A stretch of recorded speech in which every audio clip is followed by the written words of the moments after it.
Buenas.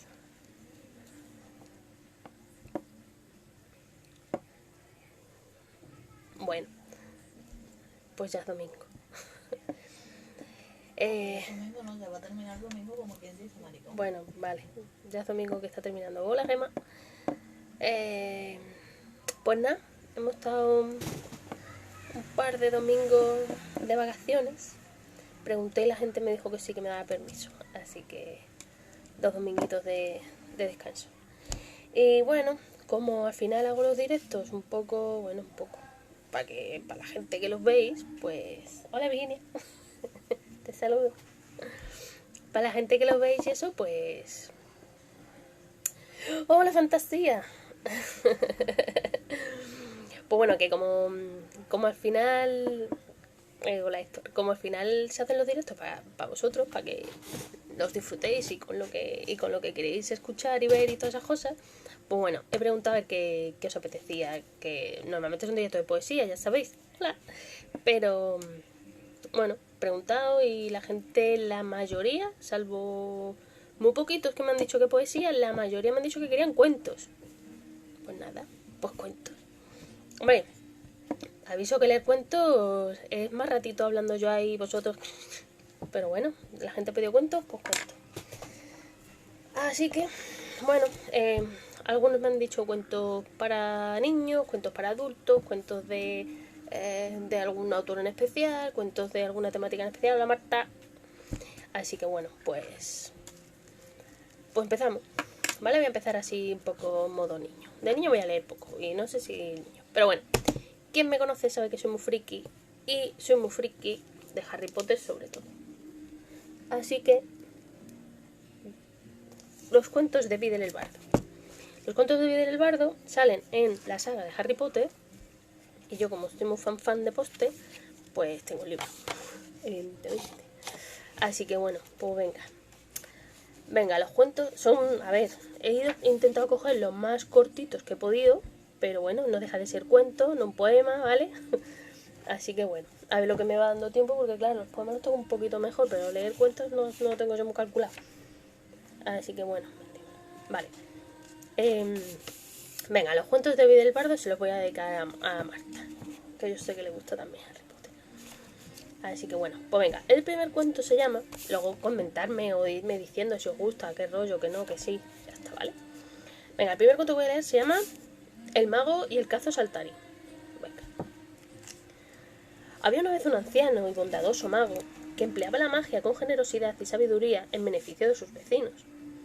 Como no quería revelar la verdadera fuente de su poder, fingía que sus pociones, encantamientos y antídotos salían ya preparados del pequeño caldero que él llamaba su cazo de la suerte. Llegaba gente desde muy lejos para exponerle sus problemas, y el mago nunca tenía inconveniente en remover un poco su cazo y arreglar las cosas. Ese mago tan querido por todos alcanzó una edad considerable, y al morir le dejó todas sus pertenencias a su único hijo. Este no tenía el mismo carácter que su magnánimo progenitor. En su opinión, quienes no podían emplear la magia eran seres despreciables, y muchas veces había discutido con su padre por la costumbre de éste de proporcionar ayuda mágica a sus vecinos. Tras la muerte del padre, el hijo encontró un paquetito con su nombre escondido en el viejo cazo. Lo abrió con la esperanza de encontrar oro, pero lo que encontró fue una blanda zapatilla de suela gruesa demasiado pequeña para él. Dentro de esa única zapatilla había un trozo de pergamino con este mensaje: con la sincera esperanza, hijo mío, de que nunca la necesites. El hijo maldijo la debilitada mente de su anciano padre. Luego metió la zapatilla en el caldero y decidió que a partir de ese momento lo utilizaría como cubo de basura. Esa misma noche, una campesina llamó a la puerta. A mi nieta le han salido unas verrugas, señor, dijo la mujer. Su padre preparaba una cataplasma especial en ese viejo cazo. Largo de aquí, dijo este. Me importa un rábano las verrugas de tu nieta. Y le cerró la puerta a las narices. Al instante se oyeron unos fuertes ruidos metálicos provenientes de la cocina. El mago encendió su varita mágica, se dirigió allí, abrió la puerta y se llevó una gran sorpresa. Al viejo cazo de su padre le había salido un solo pie de latón y daba saltos en medio de la habitación produciendo un ruido espantoso al chocar con las losas del suelo. El mago se le acercó, atónito, pero retrocedió precipitadamente al ver que la superficie del cazo se había cubierto de verrugas. «¡Repugnante cacharro!», gritó, e intentó lanzarle un hechizo desvanecedor. Luego trató de limpiarlo mediante magia y, por último, obligarlo a salir de casa. Sin embargo, ninguno de sus hechizos funcionó, y el mago no pudo impedir que el cazo saliera de la cocina dando saltos tras él, ni que lo siguiera hasta su dormitorio, golpeteando y cencerreando por la escalera de madera. No consiguió dormir en toda la noche, por culpa del ruido que hacía el viejo y verrugoso cazo, que permaneció junto a su cama. A la mañana siguiente, el cazo se empeñó en saltar tras él hasta la mesa del desayuno. ¡Cataplum, cataplum, cataplum! No paraba de brincar con su pie de latón, y el mago ni siquiera había empezado a comerse las gachas de avena cuando volvieron a llamar a la puerta. En el umbral había un anciano. «Se trata de mi vieja burra, señor», explicó. «Se ha perdido o me la han robado, y como sin ella no puedo llevar mis mercancías al mercado, esta noche mi familia pasará hambre». «Pues yo tengo hambre ahora», bramó el mago, y le cerró la puerta en las narices. «Cataplum, cataplum, cataplum». El cazo seguía dando saltos con su único pie de latón, pero los ruidos metálicos se añadieron, rebuznos de burro y gemidos humanos de hambre que salían de sus profundidades. «¡Silencio, silencio!», chillaba el mago, pero ni con todos sus poderes mágicos consiguió hacer callar al verrugoso cazo, que se pasó todo el día brincando tras él, rebuznando, gimiendo, cencerreando, fuera donde fuese, hiciera lo que hiciese su dueño. Esa noche llamaron a la puerta por tercera vez. Era una joven que sollozaba como si fuera a partirse el corazón. «Mi hijo está gravemente enfermo», declaró. «¿Podría usted ayudarnos? Su padre me dijo que viniera si tenía algún problema», pero el mago le cerró la puerta en las narices. Entonces el cazo torturador se llenó hasta el borde de agua salada y empezó a derramar lágrimas por toda la casa mientras saltaba, rebuznaba, gemía y le salían más verrugas. Aunque el resto de la semana ningún otro vecino fue a pedir ayuda a la casa del mago, el cazo lo mantuvo informado de las numerosas dolencias de los aldeanos. Pasados unos días, ya no solo rebuznaba, gemía, lagrimeaba, saltaba y le salían verrugas, sino que también se atragantaba y tenía arcadas. Lloraba como un bebé, aullaba como un perro y vomitaba queso enmohecido, leche agria y una plaga de babosas hambrientas. El mago no podía ni comer ni dormir con el cazo a su lado, pero éste se negaba a separarse, y él no podía hacerlo callar ni obligarlo a estar quieto. Llegó un momento en que el mago ya no pudo soportarlo más. «Traedme todos vuestros problemas, todas vuestras tribulaciones y todos vuestros males», gritó, y salió corriendo desde la casa en plena noche, con el cazo saltando tras él por el camino que conducía al pueblo. «Venid, dejadme que os cure, os alivie y os consuele. Tengo el cazo de mi padre y solucionaré todos vuestros problemas». Y así, perseguido por el repugnante cazo, recorrió la calle principal de punta a punta, lanzando hechizos en todas las direcciones. En una casa, las verrugas de la niña desaparecieron mientras ella dormía. La burra, que se había perdido en un lejano brezal, apareció mediante un encantamiento convocador y se posó suavemente en su establo. El bebé enfermo se empapó de díctamo y despertó curado y con buen color. El mago hizo cuanto pudo en cada una de las casas donde alguien padecía alguna dolencia o aflicción, y poco a poco el cazo, que no se había separado de él ni un momento, dejó de gemir y tener arcadas, y limpio y reluciente se quedó quieto por fin. «¿Y ahora qué, cazo?», preguntó el mago tembloroso cuando empezaba a despertar el sol. El cazo escupió la zapatilla que el mago le había metido dentro y dejó que se la pusiera en el pie de latón. Luego se encaminaron hacia la casa del mago, y el cazo ya no hacía ruido al andar, pero a partir de ese día el mago ayudó a los vecinos como había hecho su padre, por temor a que el cazo se quitara la zapatilla y empezase a saltar otra vez. Bueno, ¿qué? ¿Os ha gustado el cuento? Un poco raro, ¿no? La imagen. Puede ser. Hola, hola, Patri. Sí, la verdad que se ve rara la imagen. ¿Por qué? No tengo ni idea. Yo no soy técnico de nada de imagen ni nada de eso. ¿Tienen ustedes alguna que entienden más que yo? A ver, que sepan de imagen. No sé, que se ve rarillo así con la luz. Bueno. Hola, miren, que tampoco te he saludado. Yo creo que ya, ¿no? Hola, Laura. Yo creo que ya. Sí, está todo el mundo saludado. No sé por qué se ve raro. Es la misma luz, es el mismo sitio donde lo pongo siempre. Pues, miren que ha llegado tarde. Estoy leyendo los cuentos de Videl el Bardo, de la saga de Harry Potter, ¿vale? Mira, hola Belén. Belén Blue. Bueno, pues nada, quien se vaya sumando. Normalmente leo poesía, pero esta semana he preguntado y la gente ha dicho que quería que leyera cuentos. Así que nada, pues cuentos. Y bueno, pues eso. Pues nada. Yo creo que me va a dar tiempo bien más o menos a leer otros, así que El siguiente cuento que voy a leer también es de los cuentos de Vida el Bardo, de la saga de Harry Potter. A ver, se supone que son los cuentos, igual que aquí nos leen... Pero es que es la misma luz, que es la gracia, es la misma luz de siempre. Es que no sé por qué, es que siempre no sé, es que siempre tenemos la misma luz, pero hoy se ve raro. Bueno, que eso, igual que aquí nos leían el Patito Feo, Caperucita y esas cosas, pues bueno, en el universo Harry Potter, a los niños magos, pues les leían los cuentos de Vida del Bardo, ¿vale? Bueno, pues ya está. Sí, sobre todo por lo buena que es. ¿Que yo soy mala? Claro. Te digo eso. Bueno, venga, va. Vamos a leer otro que se llama El corazón peludo del brujo, ¿vale? Venga. Vale, mañana hablamos de... En el sofá negro, sí. Vale, bueno. No solo me van a dar a mí mañana papel, ¿no? Bueno, venga. Coge las pipas. El corazón peludo del brujo. Eras una vez un joven brujo atractivo, rico y con talento que observó cómo sus amigos se comportaban como idiotas cuando se enamoraban. Retozaban como críos, se acicalaban y perdían el apetito y la dignidad.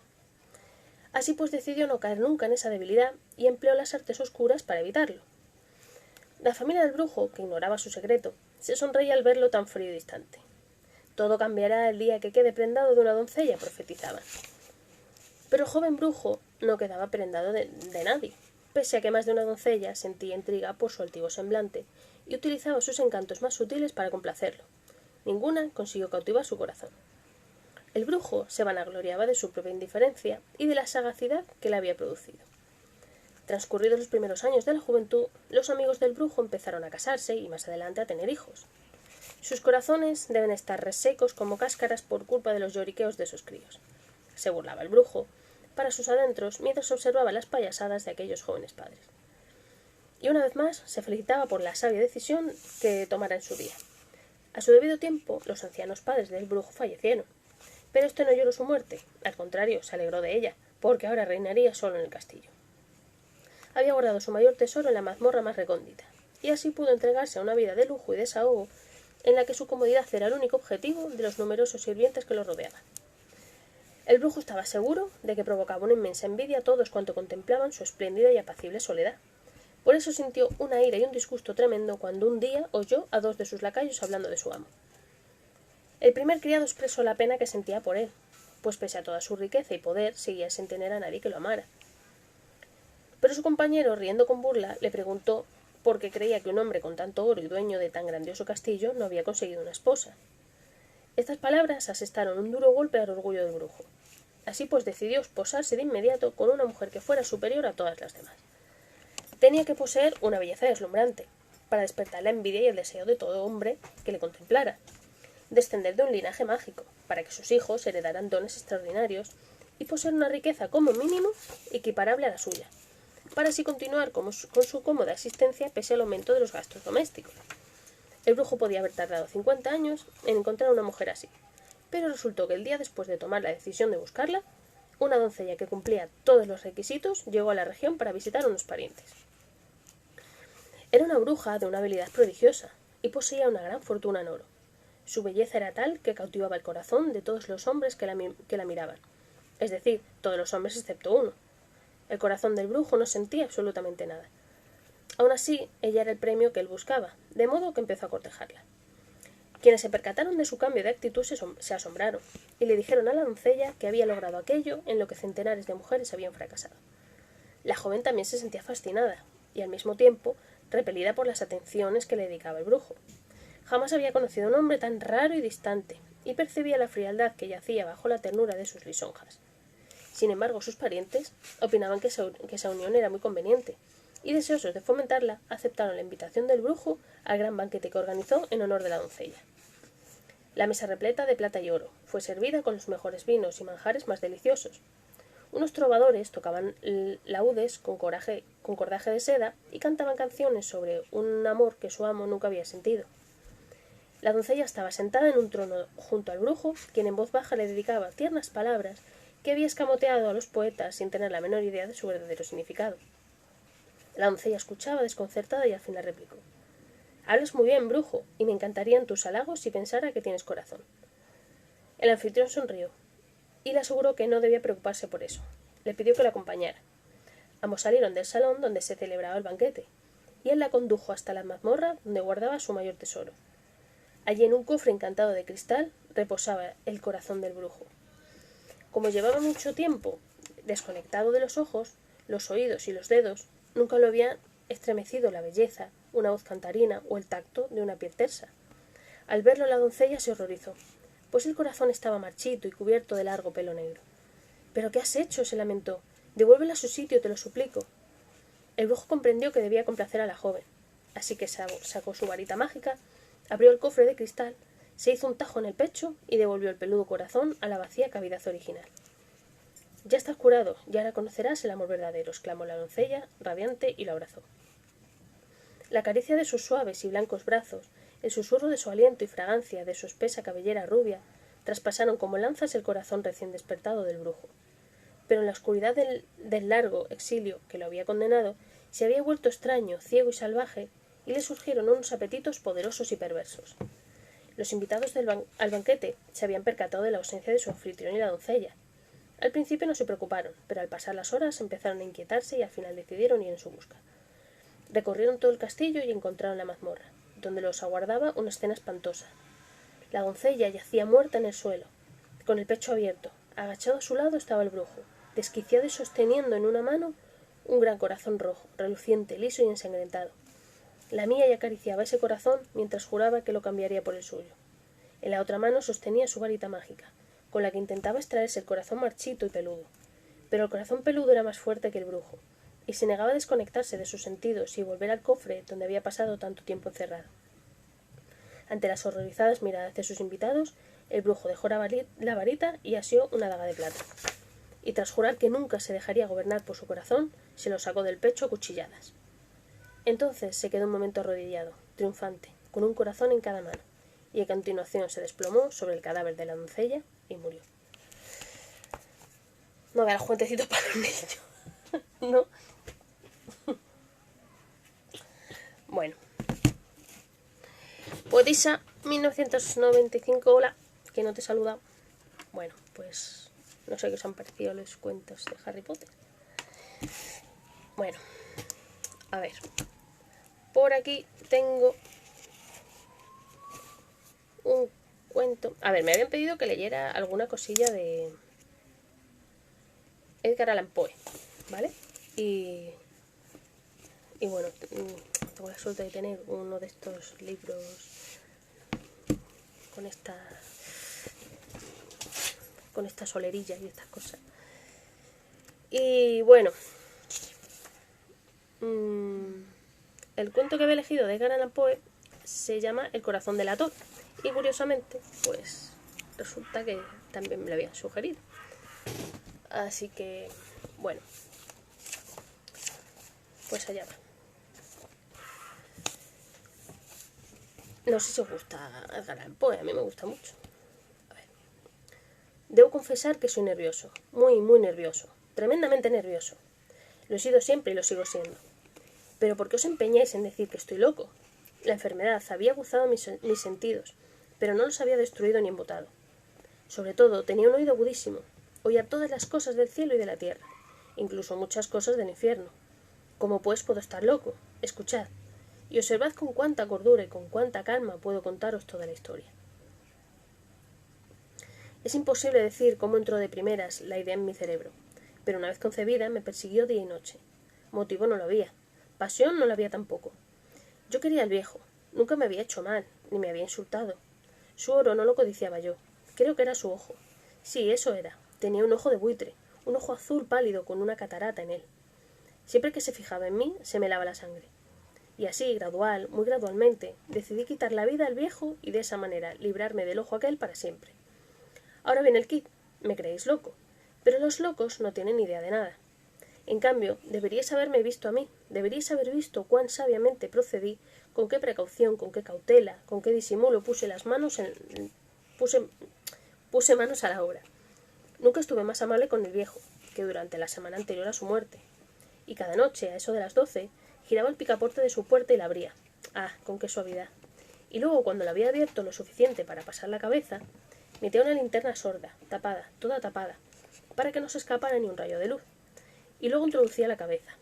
Ah, os habríais reído viendo cuán hábilmente la introducía. La movía lenta, muy lentamente, para no turbar el sueño del viejo. Me llevaba 1 hora pasar la cabeza entera, por el resquicio, hasta poder verle tendido en la cama. ¡Ja! ¿Acaso un loco habría actuado con tanta prudencia? Y luego, cuando tenía bien asomada la cabeza a la habitación, destapaba la linterna cuidadosamente. ¡Ah, con qué cuidado! Porque las bisagras chirriaban. La destapaba justo lo necesario para que un solo y tenue rayo de luz cayera sobre el ojo de buitre. Y eso lo hizo durante 7 largas noches, justo a las 12 todas ellas. Pero siempre encontré cerrado el ojo, y así era imposible realizar mi propósito, porque no era el viejo el que me exasperaba, sino su mal de ojo. Y todas las mañanas, cuando despuntaba el día, entraba despreocupadamente en la habitación y le hablaba con naturalidad, llamándole por su nombre en tono cordial y preguntándole cómo había pasado la noche. Ya veis, pues que tendría que haber sido un viejo muy listo para sospechar que todas las noches, a las 12 en punto, yo le observaba mientras dormía. A la 8ª noche puse mayor precaución que de costumbre en abrir la puerta. El minutero de un reloj se mueve más deprisa que lo que se movía entonces mi mano. Nunca hasta esa noche había sentido la magnitud de mi propio poder, de mi sagacidad. Apenas podía reprimir mi sensación de triunfo. Pensar que yo estaba allí abriendo la puerta poco a poco y que él ni siquiera soñaba con mis secretas actividades y mis pensamientos. Reí entre dientes ante aquella idea, y quizá me oyó, porque se revolvió de pronto en la cama, como si se sobresaltara. Ahora pensaréis que me retiré. Pues no. Su habitación estaba negra como la boca del lobo, de densas que eran las tinieblas, pues los postigos estaban echados cuidadosamente por temor a los ladrones. Yo sabía, por lo tanto, que él no podía ver el resquicio de la puerta, y continué empujándolo poco a poco. Tenía ya la cabeza dentro y estaba a punto de abrir la linterna cuando mi pulgar resbaló sobre el cierre de metal y el viejo se incorporó de un salto en la cama gritando «¿Quién anda ahí?». Permanecí completamente inmóvil sin decir nada. Durante 1 hora entera no moví ni un solo músculo, y en ese tiempo no oí que volviera a acostarse. Continuaba sentado en la cama escuchando, exactamente como yo lo había hecho noche tras noche, los ruidos de la carcoma de la pared. Luego percibí un débil gemido y supe que era un quejido de quien expresa el terror mortal. No era un gemido de dolor o aflicción, oh no, era el sonido quedo y ahogado que sale del fondo de un alma abrumada de espanto. Yo lo conocía perfectamente. Muchas noches, al filo de las 12, cuando todo el mundo dormía, había brotado de mi propio pecho, intensificando con su pavoroso eco los terrores que me enloquecían. Repito que lo conocía perfectamente. Sabía lo que el viejo estaba sintiendo y me compadecía de él, aunque la risa me llegase al corazón. Sabía que él continuaba despierto a raíz del primer leve ruido, cuando se dio la vuelta en la cama, y desde entonces sus temores habían ido en continuo aumento. Había estado diciéndose a sí mismo: no es más que el viento en la chimenea, o tan solo un ratón que ha corrido por el suelo. También pudo decirse: es simplemente un grillo que ha dejado escapar un chirrido. Sí, había estado probando a darse ánimos con esas suposiciones, pero todo era en vano. Todo en vano, porque la muerte, al aproximarse, había proyectado su gran sombra negra, envolviéndole en ella la víctima. Y era la influencia fúnebre de la sombra invisible la que le hacía sentir, aunque no viera ni oyera, sentir, sí, la presencia de mi cabeza dentro de la habitación. Cuando hubo esperado largo rato, con mayor paciencia, sin oír que se echara de nuevo, resolví abrir una pequeña, muy pequeña rendija de la linterna. Así lo hice. No os podéis imaginar cuán furtivamente, con cuánta suavidad, hasta que al fin el único rayo de luz, tenue como un hilo de telaraña, salió por una abertura y fue a caer lleno sobre el ojo de buitre. Estaba abierto por completo, y al mirarlo me enfurecí. Lo vi con perfecta nitidez, todo él azul mate, cubierto con un repugnante velo que me lava hasta la misma médula los huesos. Pero no alcanzaba a ver nada más de la cara ni el cuerpo del viejo, y es que había dirigido el rayo de luz, como por instinto, exactamente sobre el maldito punto. No os he dicho que lo que tomáis por locura no es sino hiperestesia de los sentidos. Pues os aseguro que me llegó a los oídos un sonido quedo, sordo y bobo, como de un reloj envuelto en algodón. También conocía perfectamente ese sonido. Era el latir del corazón del viejo. Él excitó mi furia, como el redoblar del tambor excita el valor del soldado. Pero aún así me reprimí y continué inmóvil. Apenas respiraba. Sostenía la linterna sin moverla, a ver cuán firmemente podía mantener el rayo de luz sobre el ojo. Mientras tanto, el infernal palpitar del corazón aumentaba. A cada instante se aceleraba y se intensificaba su sonido. El terror del viejo tenía que ser tremendo. El palpitar se hacía más y más sonoro a cada momento, ¿comprendéis? Ya os he dicho que soy nervioso, sí que lo soy. Y ahora, en la quietud máxima de la noche, en medio del lúgubre silencio de la vieja casa, un ruido tan extraño como aquel me excitaba hasta un terror incontrolable. No obstante, durante algunos minutos más me reprimí y permanecí quieto. Pero el latir se hacía más sonoro, más sonoro. Creí que me iba a estallar el corazón, pues ahora se apoderaba de mí una nueva angustia. El sonido aquel lo iba a oír algún vecino. Le había llegado al viejo su última hora. Con un penetrante alarido abrí del todo la linterna y me precipité a la habitación. Él gritó una vez, una sola vez. En un santiamén le arrojé al suelo y volqué sobre él la pesada cama. Durante unos minutos el corazón siguió latiendo con un sonido ahogado, pero ya no me irritaba. Aquello no podía oírse a través de las paredes. Al fin cesó. El viejo estaba muerto, completamente muerto. Puse la mano sobre su corazón, manteniéndola allí muchos minutos. No había pulsación. Estaba completamente muerto. Su ojo no volvería a atormentarme. Si aún pensáis que estoy loco, cambiaréis de opinión cuando os describa las sabias precauciones que tomé para esconder el cuerpo. La noche declinaba y trabajé con prisas, pero en silencio. Lo primero que hice fue desmembrar el cadáver. Le corté la cabeza, los brazos y las piernas. Luego saqué 3 tablas de la tarima de la habitación y deposité todo entre los ristreles. Luego volví a colocar las tablas con tanta habilidad que ningún ojo humano, ni siquiera el suyo, hubiese podido descubrir anormalidad alguna. Nada había que lavar, ninguna mancha, ni huellas de sangre en absoluto. Había sido yo demasiado precavido para eso. Todo había ido a parar a la bañera, jaja. Cuando puse fin a estas labores eran ya las 4 de la madrugada, y la oscuridad era tan profunda como a medianoche. Cuando una campana del reloj dio la hora, llamaron a la puerta de la calle. Bajé a abrir con ánimo confiado, pues ¿qué podía temer ya? Entraron 3 hombres que se presentaron muy cortésmente como agentes de policía. Un vecino había oído el grito durante la noche y, sospechando que hubiera podido ocurrir algo malo, había presentado una denuncia en la delegación de la policía y ellos, los agentes, venían a practicar un registro en la vivienda. Sonreí, pues ¿qué podía temer? Di la bienvenida a los caballeros. El grito, les dije, lo había lanzado yo mismo soñando. Les expliqué también que el viejo estaba ausente, de viaje por la comarca. Conduje a mis visitantes por toda la casa y les invité a que registraran bien. Les llevé por fin a la alcoba de él. Les mostré sus tesoros protegidos, intactos. En entusiasmo de mi confianza, traje sillas a la habitación y les rogué que descansaran allí de sus fatigas, mientras yo, con la desenfrenada audacia de mi triunfo perfecto, colocaba mi propio asiento sobre el mismo lugar bajo el que se hallaba el cadáver de la víctima. Los agentes se dieron por satisfechos. Mi actitud les había convencido. Me sentía singularmente a gusto. Se sentaron y mientras yo les respondía con jovialidad, charlaron de cosas familiares. Pero al poco rato me sentí palidecer y deseé que se fueran. Me dolía la cabeza y sentía un repiqueteo en los oídos, pero ellos aún seguían ahí, sentados y charlando. El repiqueteo se hacía más claro, persistía y se hacía más claro. Yo hablaba con más verbosidad para librarme de aquella sensación, pero esta continuaba y se volvía más precisa, hasta que al fin descubrí que el ruido no yacía en mis oídos. Sin duda entonces me puse muy pálido, pero hablaba con mayor fluidez y en tono más alto. No obstante, el sonido crecía, pero ¿qué podía hacer yo? Era un sonido quedo, sordo y vivo, muy semejante al que produce un reloj envuelto en algodón. Yo jadeaba y, sin embargo, los agentes no lo oían aún. Hablaba más deprisa, más vehemente, pero el ruido crecía sin cesar. Me levanté y hablé de tonterías en voz alta, y con violentas gesticulaciones, pero el ruido crecía sin cesar. ¿Por qué no querrían marcharse? Comencé a andar de un lado para otro de la habitación a grandes y pesados trancos, pero exasperado por las observaciones de los visitantes. Pero el ruido crecía sin cesar. Oh Dios, ¿qué podía hacer? Echaba espumarajos, desvariaba, maldecía. Balanceaba la silla en que estaba sentado y hacía rechinar contra las tablas, pero el ruido se imponía a todo y aumentaba sin cesar. Se hacía más fuerte, más fuerte, más fuerte. Y los hombres continuaban charlando placenteramente y sonreían. ¿Sería posible que no oyeran nada? Dios todopoderoso. No, oían, sospechaban, sabían. Se estaban burlando de mi horror. Así lo creí y así lo creo. Pero cualquier cosa era mejor que aquella agonía. Cualquier cosa era más soportable que aquella burla. No podía aguantar por más tiempo aquellas hipócritas sonrisas.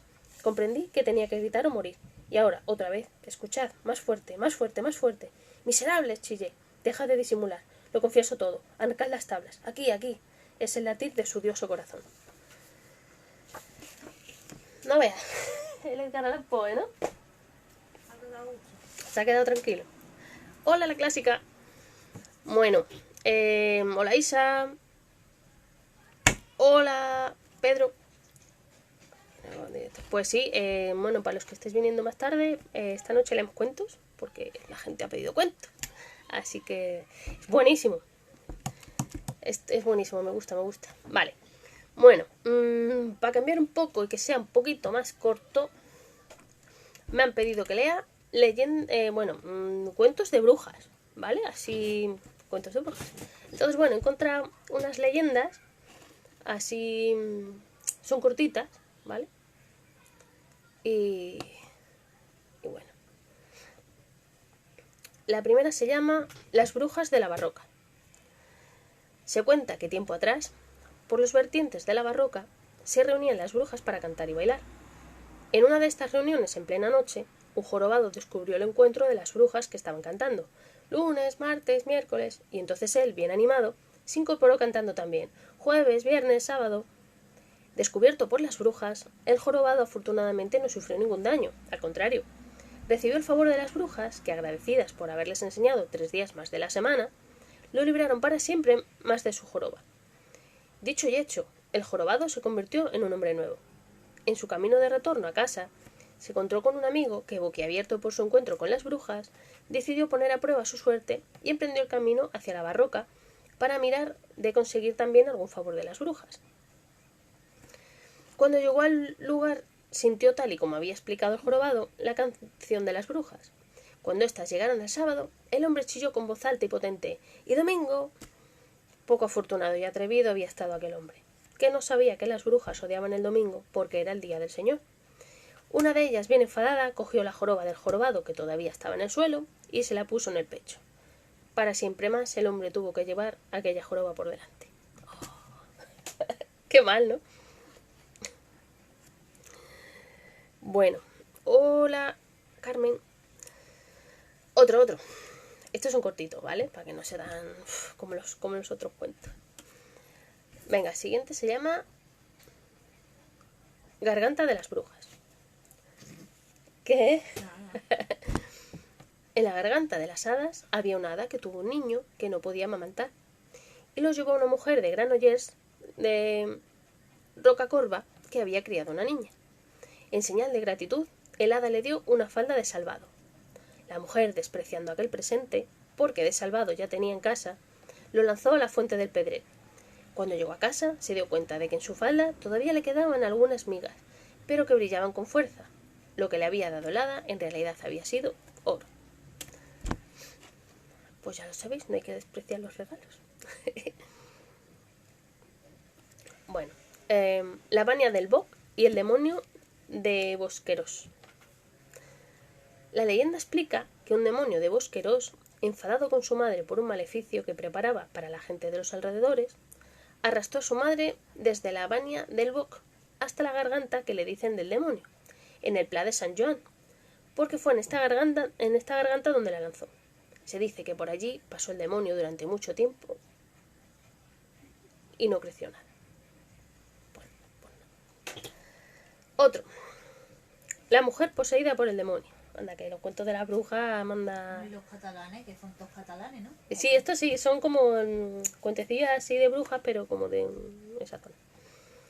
La voz popular explica que en el molino de Nerós había una mujer que todo el mundo decía que estaba poseída por el demonio y que recibía de éste una gran fuerza e inteligencia cuando estaba poseída, cogiendo los sacos de maíz como si de paja se tratara. La mujer siempre hablaba en plural, refiriéndose a ella y al demonio, y solía subir en un árbol muy alto del cual se precipitaba sin recibir ningún daño. Un día avisaron a un cura conocido por la virtud de sacar los malos espíritus, y le hicieron salir el demonio del cuerpo por el dedo grande del pie. Desde entonces perdió toda la fuerza y se convirtió en una mujer normal. Bueno, pues hay que ver los cuentecitos de las brujas, ¿eh? Bueno, pues estos son leyendas de brujas. Hola, guapo. Del Val de la Yémera, ¿vale? ¡Coño! ¡Oh, mojito! Vale. ¡Qué calor, ¿no? A ver, otro que me han pedido es... Bueno, que me han sugerido es... Las medias de los flamencos. Que no sé si lo habéis leído. Es de, Cuentos de la Selva. Pues... ahí va. El otro libro está ¿Cuál? El que pone el de los chiquititos. Bueno, si no, por si acaso me detengo. Vale. Hasta luego. Bueno, depende del tiempo que me dé. Venga, pues vamos a leer. Las medias de los flamencos. Ay, espérate. Segundito, que esto como lo tengo aquí. Vale. Cierta vez las víboras dieron un gran baile. Invitaron a las ranas y a los sapos, a los flamencos y a los yacarés, y a los pescados. Los pescados, como no caminan, no pudieron bailar. Pero siendo el baile a la orilla del río, los pescados estaban asomados a la arena y aplaudían con la cola. Los yacarés, para adornarse bien, se habían puesto en el pescuezo un collar de bananas, y fumaban cigarrillos paraguayos. Los sapos se habían pegado escamas de pescado en todo el cuerpo, y caminaban meneándose como si nadaran. Y cada vez que pasaban muy serios por la orilla del río, los pescados les gritaban haciéndoles burla. Las ranas se habían perfumado todo el cuerpo, y caminaban en 2 pies. Además, cada una llevaba colgada como un farolillo una luciérnaga que se balanceaba. Pero las que estaban hermosísimas eran las víboras, todas sin excepción. Estaban vestidas con traje de bailarina, del mismo color de cada víbora. Las víboras coloradas llevaban una pollerita de tul colorado, las verdes una de tul verde, las amarillas otra de tul amarillo.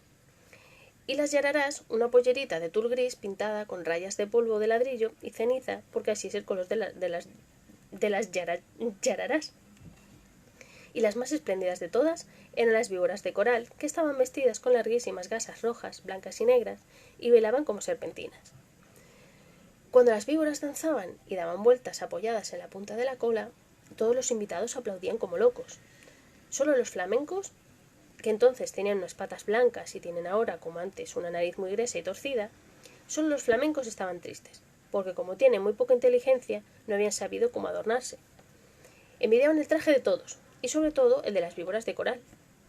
Cada vez que una víbora pasaba por delante de ellos, coqueteando y haciendo ondular las gasas de serpentinas, los flamencos se morían de envidia. Vamos a ponernos medias coloradas, blancas y negras. No, que me he saltado. Un flamenco dijo entonces: yo sé lo que vamos a hacer. Vamos a ponernos medias coloradas, blancas y negras. Y las víboras de coral se van a enamorar de nosotros.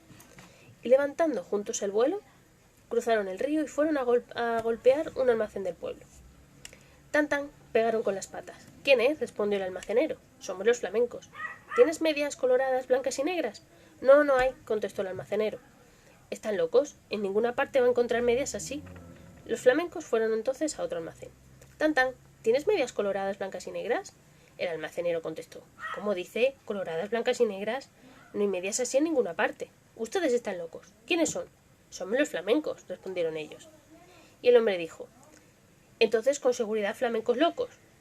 Fueron a otro almacén. Tan tan, ¿tiene medias coloradas, blancas y negras? El almacenero gritó. ¿De qué color? Coloradas, blancas y negras.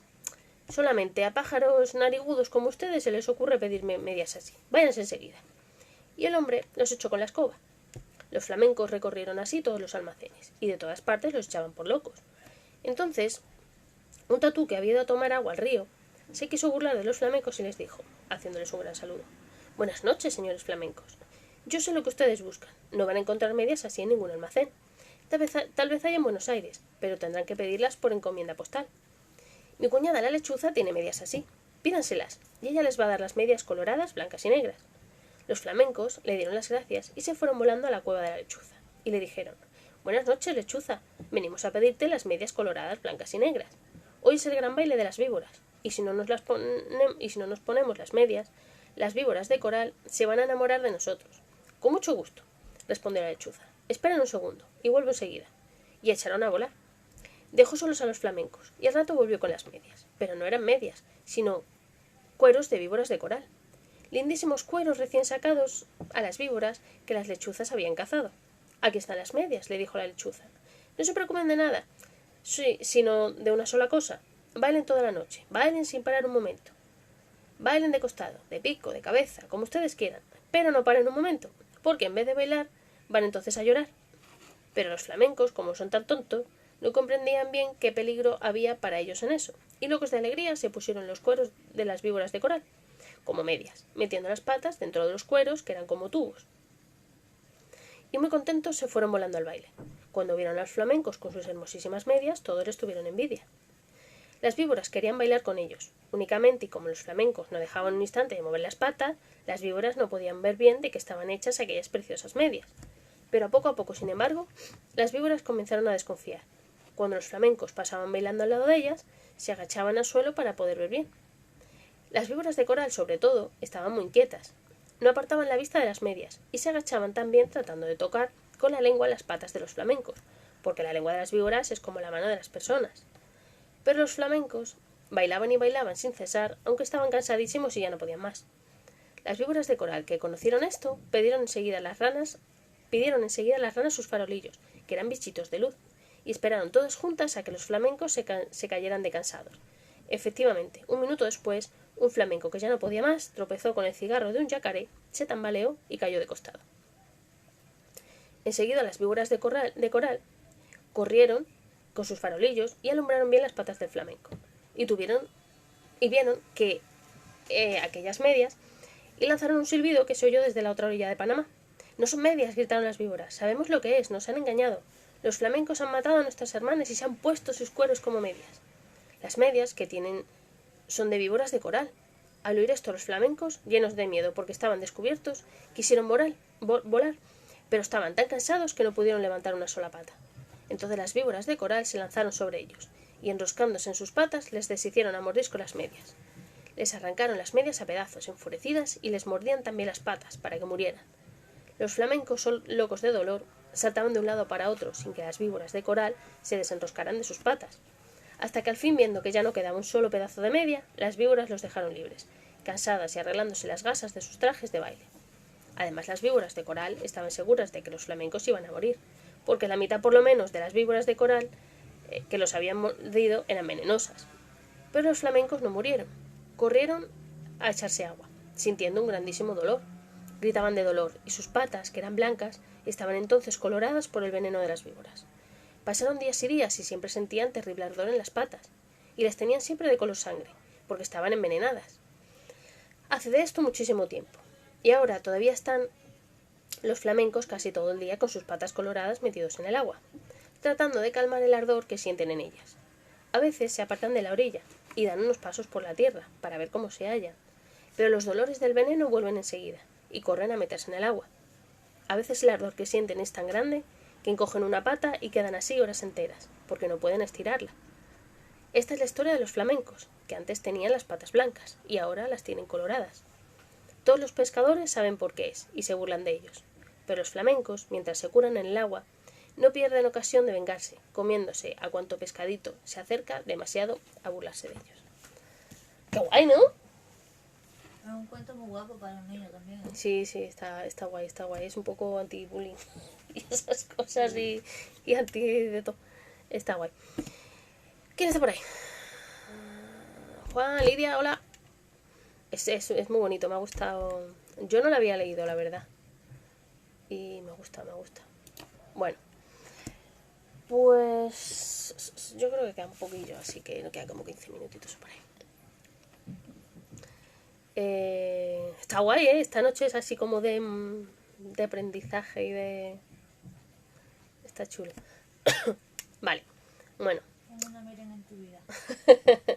Esta ha sido sugerencia de la Miri, así que dedicado para mí. Bueno, estos son en verdad todos cuentos así para adultos, realmente, aunque son cuentos, pero bueno. Vale, voy a leer un cuento que se llama... Estos son así todos modos psicología y todo, ahí está, todo mensajes y esas cosillas, así que bueno. Se llama La mariposa blanca. Por lo menos para que pensemos un poco, ¿no? Gracias a ti. Había una vez en Japón un anciano cuyo nombre era Takahama y que vivía desde su juventud en una pequeña casa que él mismo había construido junto a un cementerio, en lo alto de una colina. Era un hombre amado y respetado por su amabilidad y generosidad. Pero los lugareños a menudo se preguntaban por qué vivía en soledad al lado del cementerio y por qué nunca se había casado. Un día el anciano enfermó de gravedad, estando cercana ya a su muerte, y su cuñada y su sobrino fueron a cuidarle en los últimos momentos y le aseguraron que estarían junto a él todo lo que necesitara, especialmente su sobrino, quien no se separaba del anciano. Un día en que la ventana de la habitación estaba abierta, se coló una pequeña mariposa blanca en el interior. El joven intentó espantarla en varias ocasiones, pero la mariposa siempre volvía al interior, y finalmente, cansado, la dejó revolotear al lado del anciano.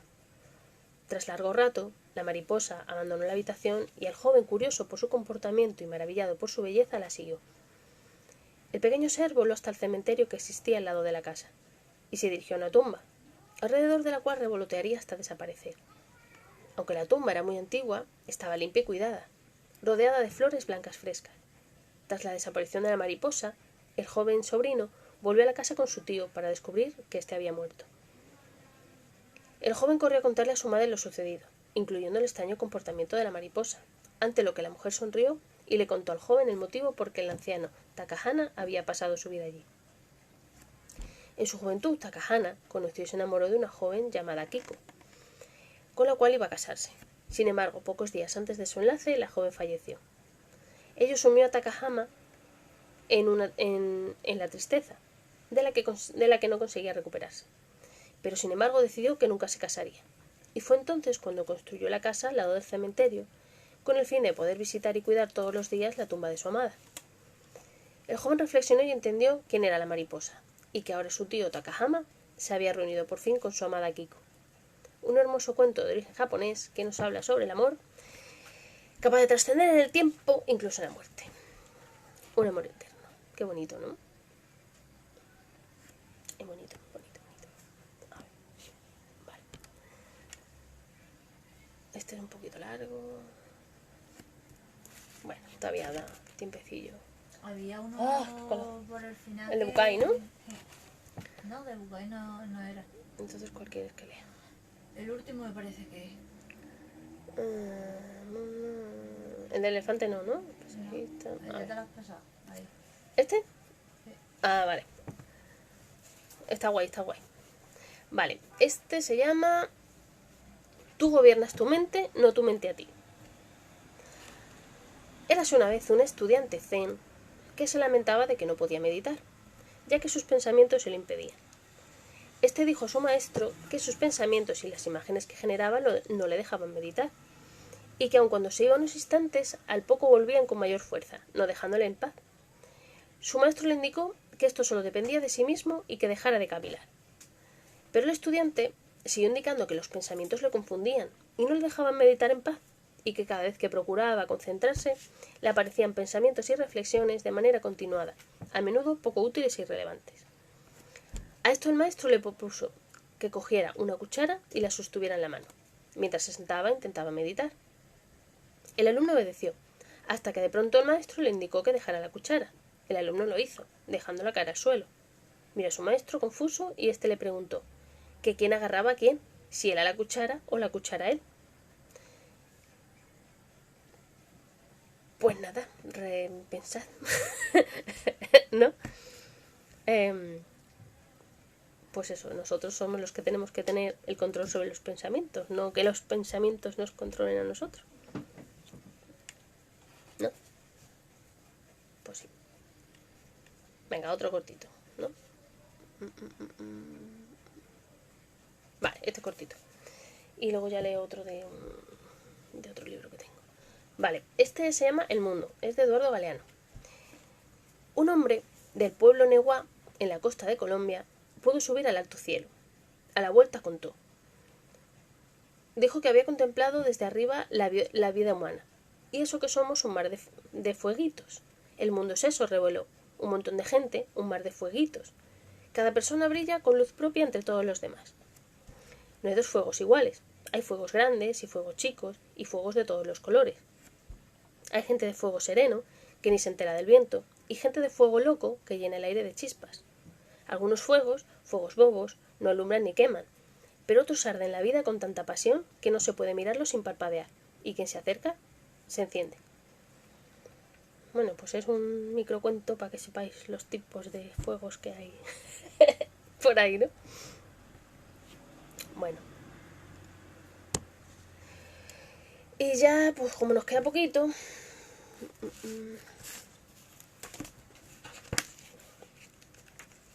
ver.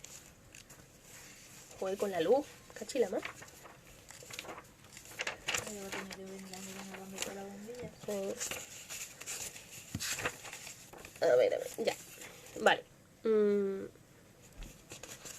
Bueno, este es un cuento, este sí es un cuento para niños, ¿vale? Vamos a... Hola, Laura.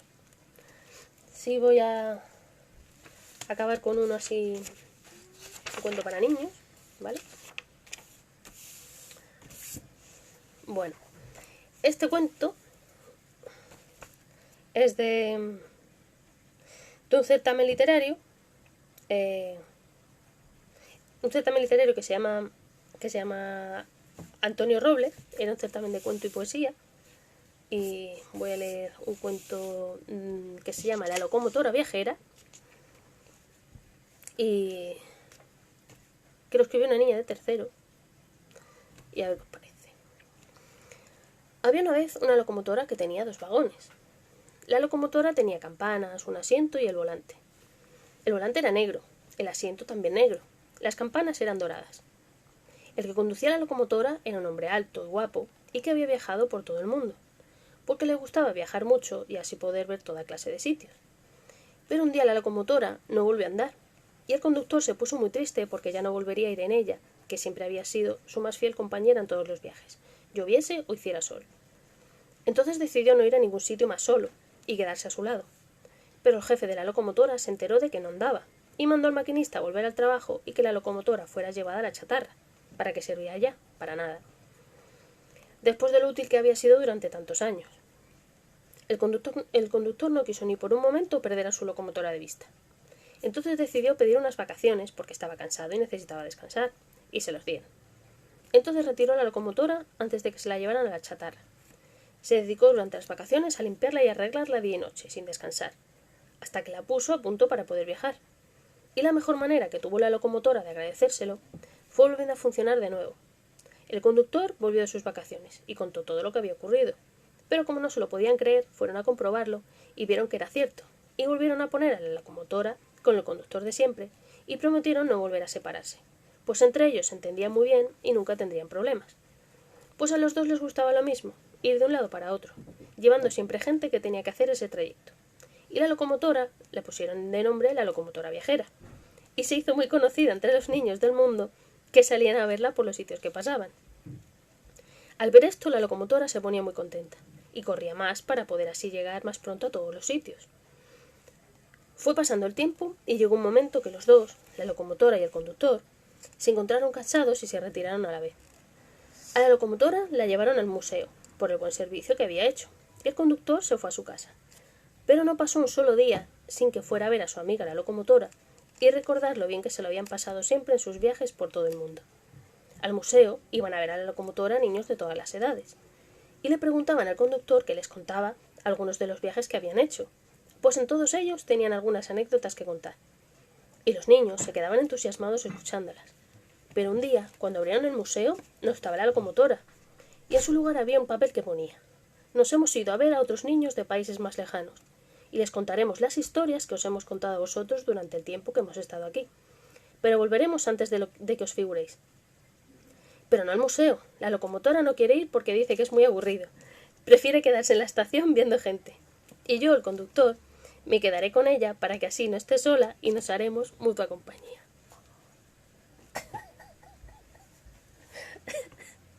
¿Os ha gustado el cuento?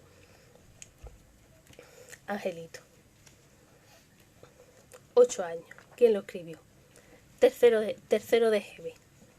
Finalista en el concurso de cuentos. ¿Se ve? La que suscribe. Mira qué mona. Pues eso, que lo escribí yo cuando tenía 8 años. Ay, Dios mío. Y que de finalista en el concurso de cuentos. Ay, Dios mío. Me encanta la locomotora. Qué mona yo. ¿Verdad? Y nada, pues publicaron el cuento en el resto. Porque ya estaba presintiendo tu destino Ahí de está. coger trenes, ¿no? De coger trenes. Ay. 8 añitos que tenía yo, qué mona. ¿Ves? 10 años después se fuga de casa. Mira de puta casa. Bueno, Con la locomotora. con la locomotora. Con la loca motora.